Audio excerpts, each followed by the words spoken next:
Hej og velkommen til den her lille YouTube tutorial, hvor jeg vil vise, hvordan du kan streame DR's programmer til din Chromecast.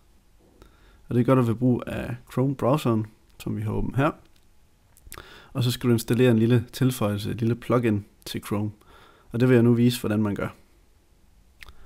Som det første googler du Google Cast. Og her vælger du den første side, der kommer op. Og så bliver du præsenteret for det plugin, du skal installere. Og der trykker du føj til Chrome. Og trykker tilføj. Og Chrome installerer nu det lille plugin, som kommer op i højre hjørne. Og det skulle så meget gerne kunne finde din Chromecast, hvis det er på samme netværk som din computer. Og det lykkes heldigvis også her. Og som du nok allerede har fundet ud af, så bliver den her fan lige nu castet til din Chromecast. Og det er sådan set det her plugin gør. Og det næste vi skal have gjort, det er at gå ind på den side, vi kan bruge til at streame DR's programmer over til vores Chromecast.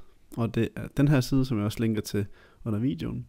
Der tager vi det her ikon og trykker op i bogmærkelinjen.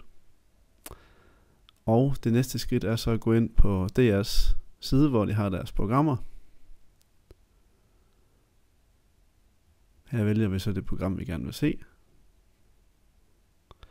Når vi så er på den her side, kan vi bare trykke på bogmærket.